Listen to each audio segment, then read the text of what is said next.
Guys, this is Renu. आज हम पढ़ेंगे कैपिटल बस्टिंग। कैपिटल बस्टिंग के जो डिसीजंस हैं वो रिलेट करते हैं एक्सपेंशन से, एक्विजिशन से, मॉडर्नाइजेशन से, रिप्लेसमेंट से, किसके लॉन्ग टर्म एसेट्स की। तो आपको ध्यान रखना है कि जो कैपिटल बस्टिंग डिसीजंस हैं वो किससे रिलेट करते हैं, लॉन्ग टर्म एसेट्स से रिलेट करते हैं। ओके जो कैपिटल बस्टिंग डिसीजंस हैं वो बहुत ज्यादा इंपॉर्टेंट है किसी भी फर्म के लिए। क्यों? क्योंकि ये डिटरमिन करते हैं फर्म की वैल्यू कैसे इन्फ्लुएंस करके, ग्रोथ को इन्फ्लुएंस करके, प्रॉफिटेबिलिटी को इन्फ्लुएंस करके और फर्म के रिस्क को इन्फ्लुएंस करके। तो ये कुछ इंपॉर्टेंट डेफिनेशंस हैं जो आपको ध्यान में रखनी है। एग्जाम्स में स्टेटमेंट में जो क्या है डेफिनेशंस आ जाती हैं, फिर उनके जो ऑथर के नेम पूछे जाते हैं। तो चार्ल्स टी हॉर्नग्रीन क्या बोलता है कि कैपिटल बस्टिंग क्या है, लॉन्ग टर्म प्लानिंग है। ओके क्या करने के लिए, for making and financing proposed capital outlays. Okay Milton and Spencer यह कहता है कि कैपिटल बस्टिंग क्या है, ये भी क्या है, प्लानिंग है। किसके लिए? एसेट्स के एक्सपेंडिचर के लिए। ओके और रिटर्न्स के लिए जो उन्हें मिलने वाले हैं, जो मिलेंगे फ्यूचर टाइम पीरियड में। आर.एम. लिंच क्या बोलता है कि जो कैपिटल बस्टिंग है ये भी बोलता है कि ये क्या है, प्लानिंग है। क्या करने के लिए? जो अवेलेबल कैपिटल है उसको भी क्या करने के लिए, डेवलप करने के लिए। और क्या पर्पस होता है, डेवलप क्यों करेंगे वो अवेलेबल कैपिटल?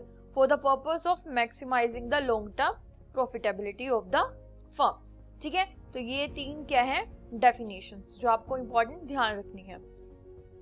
कुछ पॉइंट्स हैं ये भी आपको ध्यान में रखने हैं। First is incremental cash flow. Incremental cash flow क्या होता है? एडिशनल ऑपरेटिंग कैश फ्लो होता है जो ऑर्गेनाइजेशन को मिलेगा। कब? जब वो नया प्रोजेक्ट लेगा। ठीक है, तो उसके बाद में जो उसको क्या मिलेंगे, कैश फ्लोज आएंगे, उससे मिलने वाले कैश फ्लोज। ठीक है, ओके वो क्या होगा, इंक्रीमेंटल कैश फ्लो होगा। संक कॉस्ट क्या है, जो उन्होंने इनकर कर दी है पास्ट में। ठीक है, जैसे कि अगर उन्होंने कोई प्लांट मशीनरी परचेज कर ली है, अब वो परचेज कर ली है तो वो क्या हो जाएगी, संक कॉस्ट हो जाएगी। ठीक है, संक कॉस्ट क्या है, इररिलेवेंट होती है कैपिटल बस्टिंग डिसीजन में, क्योंकि इनको हम चेंज नहीं कर सकते, because they can not be changed. Opportunity cost क्या होती है, ये आपको पता ही होगा, is the income foregone by selecting alternative over the another. Suppose अगर क्या है, ए प्लांट है, बी प्लांट है। ठीक है, आप बी प्लांट को क्या नहीं कर रहे हो, सिलेक्ट नहीं कर रहे हो और उसकी जगह ए प्लांट को सिलेक्ट कर देते हो, तो जो आपने बी को फॉरगो करा है ए के लिए, तो बी की जो कॉस्ट है वो क्या है, अपॉर्चुनिटी कॉस्ट है। ठीक है, for a project. Allocation of overheads, जब आप क्या करते हो, ये क्या है, वेरिएबल कॉस्ट होती है। ठीक है, ओवर द लेवल ऑफ क्या होती है, प्रोडक्शन पर क्या होती है, ये आप इनकर करते हो। ठीक है, तो ऐसी एलोकेटेड कॉस्ट ये भी क्या होती है, रेलेवेंट होती है कैपिटल बस्टिंग डिसीजन में, क्योंकि ऑलरेडी क्या हो जाती है, चार्ज होती है कॉस्ट सेंटर पे। ओके, तो संक कॉस्ट और एलोकेशन ऑफ ओवरहेड्स कॉस्ट क्या है, इररिलेवेंट है। ठीक है, ये सारी चीजें रेलेवेंट होती हैं, अपॉर्चुनिटी कॉस्ट और इंक्रीमेंटल कैश फ्लो। फीचर्स क्या है कैपिटल बस्टिंग डिसीजन के, जो फंड्स हैं वो लॉन्ग टर्म एसेट्स में क्या किए जाते हैं, इन्वेस्ट किए जाते हैं। ओके जो फंड्स है वो इन्वेस्ट आज किए जा रहे हैं, लेकिन किसको ध्यान में रखते हुए, फ्यूचर के प्रॉफिट्स को ध्यान में रखते हुए। ओके जो फ्यूचर प्रॉफिट्स हैं वो आपको कैसे मिलेंगे, over a series of years मिलेंगे। ओके जो कैपिटल बस्टिंग डिसीजन है बहुत ज्यादा उसके अंदर क्या होता है, रिस्क इन्वॉल्व होता है, क्योंकि जो फ्यूचर में आप जो प्रॉफिट्स एंटिसिपेट कर रहे हो वो सर्टेन नहीं है। ओके तो while undertaking the exercise of capital budgeting, ठीक है, तो आपको क्या करना है, प्रोजेक्टेड रिटर्न आर मेजर। जो प्रोजेक्टेड रिटर्न आप मेजर कर रहे हो वो किस टर्म में होने चाहिए, कैश फ्लो में होने चाहिए। Okay cash flow means cash outflow और कैश इनफ्लो। अब कैश आउटफ्लो क्या होता है, जो पैसा गया, कैश इनफ्लो जो पैसा आ रहा है।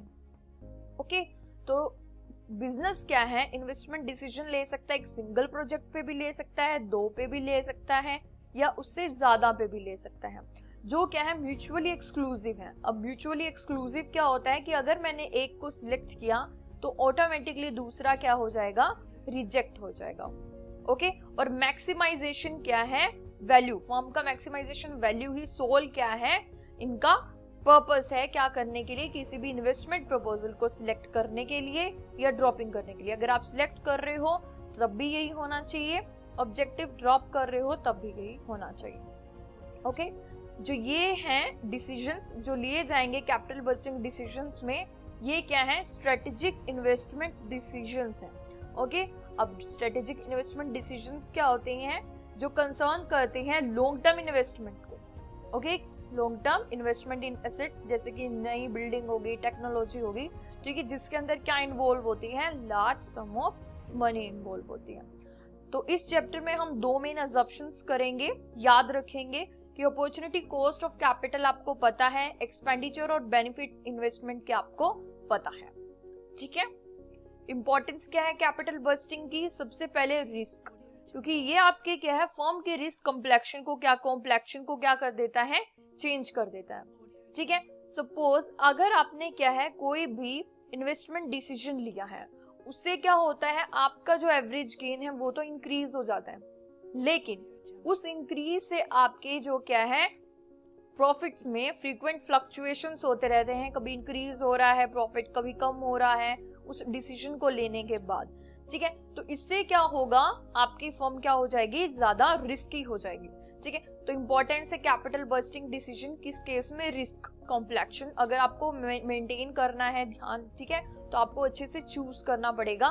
ओके, सेकंड इज कॉम्प्लेक्सिटी और मोस्ट डिफिकल्ट टू मेक, बहुत डिफिकल्ट है, ये नहीं है कि आपने सोचा और आपने आज ही डिसीजन ले लिया, नहीं, आपको बहुत सारी चीजों को क्या करना पड़ेगा, एनालाइज करना पड़ेगा, ठीक है। तो सबसे मेन इसमें आपको क्या करना पड़ता है, असेसमेंट करना पड़ता है फ्यूचर इवेंट्स का, जो क्या अनसर्टेन है और डिफिकल्ट टू प्रेडिक्ट है, क्योंकि इसमें हम देखेंगे, आगे पढ़ेंगे कि हम फ्यूचर कैश इनफ्लोज को लेते हैं, लाइफ ऑफ द प्रोजेक्ट को लेते हैं, ठीक है, जिनको क्या करना है, एस्टिमेट ही करना क्या है सबसे बड़ी प्रॉब्लम है। थर्ड इंपॉर्टेंस क्या है, लॉन्ग टाइम पीरियड्स, जो कैपिटल बस्टिंग डिसीजन है वो सिर्फ एक साल के लिए नहीं है, ठीक है, वो लॉन्गर टर्म के लिए है, मोर देन 1 ईयर। तो जो वो इफेक्ट्स डालते रहेंगे किसके ऊपर, फर्म की कॉस्ट के ऊपर, फ्यूचर कॉस्ट के ऊपर, फ्यूचर सेल्स के ऊपर, ठीक है, प्रॉफिट्स के ऊपर, ठीक है, ये सारे के सारे क्या इन पर जो कैपिटल बस्टिंग डिसीजन है वो इन पर इफेक्ट डालता रहेगा, ठीक है। फोर्थ क्या है, सच decisions affect the profitability of the firm. Okay, तो अर्निंग पर भी क्या पड़ता है, अर्निंग कैपेसिटी पर भी क्या पड़ता है, इसका इफेक्ट पड़ता है।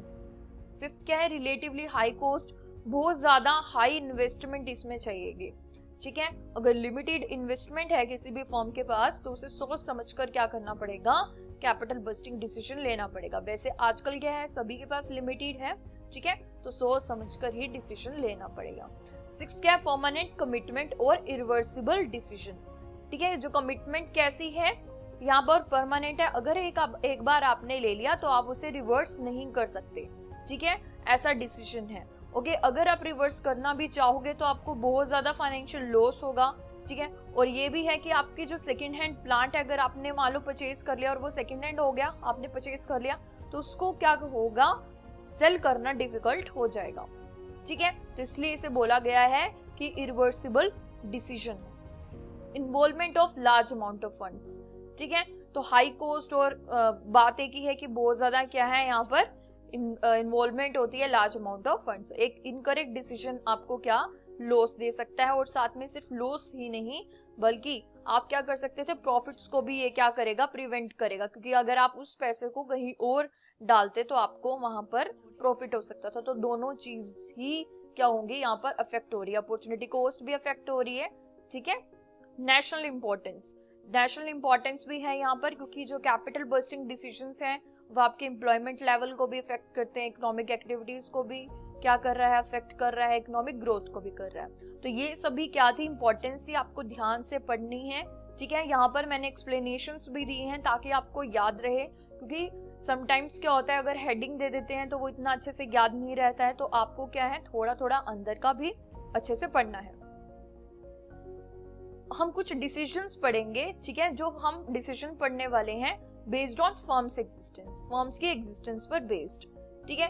तो कॉस्ट रिड्यूस्ड डिसीजन आना था यहाँ पर। कॉस्ट रिड्यूस्ड डिसीजन क्या होते हैं, ऐसे डिसीजन होते हैं जो फोकस करते हैं ऑपरेटिंग कॉस्ट को रिड्यूस करने के लिए। अब ऑपरेटिंग कॉस्ट क्या होती है? ऐसे एक्सपेंसेस होते हैं जो एसोसिएट होते हैं with the maintenance of the business. जैसे डे टू डे जो हम बिजनेस में क्या करते हैं, कॉस्ट करते हैं, उसको रिड्यूस करने में, ठीक है। और इम्प्रूविंग एफिशिएंसी। अब एफिशिएंसी क्या होती है कि ability to avoid wasting material या एनर्जी, ठीक है, ये सारी चीजें।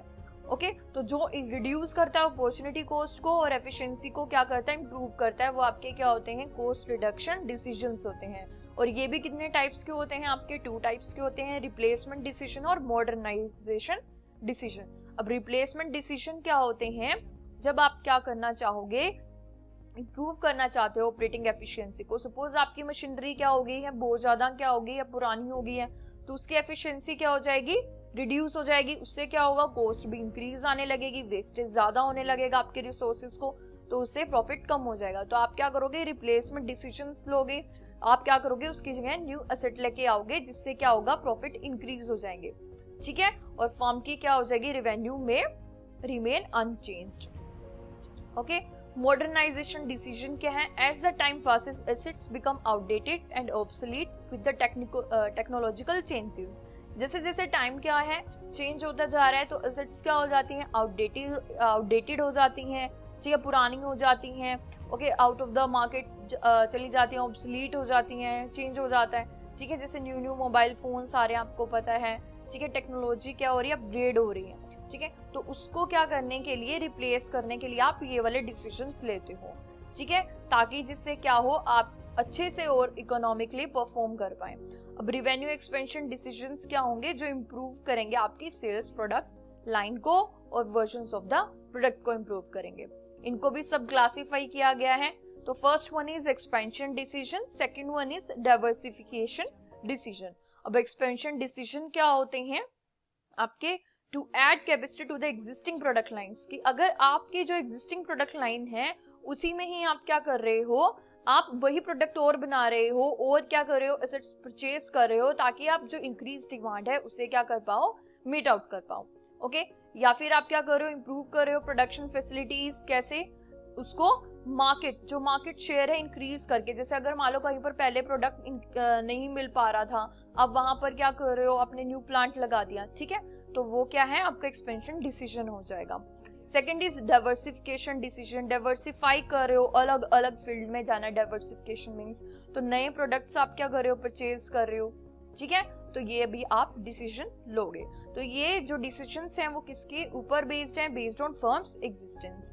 सेकंड हम करेंगे based on nature of decision. अब नेचर ऑफ डिसीजन क्या है, mutually exclusive decision. Mutually exclusive decisions क्या है कि अगर मान लो आपने एक प्रोजेक्ट को क्या कर दिया है, सिलेक्ट कर दिया, तो दूसरा प्रोजेक्ट ऑटोमेटिकली क्या हो जाएगा, आपका रिजेक्ट हो जाएगा, ठीक है। ये क्या होते हैं, आपके म्यूचुअली एक्सक्लूसिव डिसीजन होते हैं। ओके, एक्सेप्ट रिजेक्ट डिसीजंस क्या होते हैं, इन दोनों में देखो ये फर्क है कि इसके अंदर क्या होता है कि जो प्रोजेक्ट है वो इंडिपेंडेंट है, वो डिपेंड नहीं है। यहाँ पर म्यूचुअली एक्सक्लूसिव डिसीजन में क्या है कि जो प्रोजेक्ट्स हैं वो डिपेंडेंट है, बट एक्सेप्ट रिजेक्ट डिसीजन में क्या है, जो प्रोजेक्ट्स हैं वो इंडिपेंडेंट है, वो एक दूसरे के साथ कंपीट नहीं करते, ठीक है। तो फर्म क्या है, वो एक्सेप्ट कर सकती है, रिजेक्ट कर सकती है प्रपोजल, किसके बेसिस पर, minimum return on the required investment, ठीक है, जो मिनिमम रिटर्न है, ठीक है, किसी भी इन्वेस्टमेंट पर रिक्वायर्ड, उसके बेसिस पर कर सकती है। कंटिंजेंट डिसीजन क्या होते हैं कि ये डिसीजंस जो डिपेंड करते हैं एक प्रपोजल पर, ठीक है।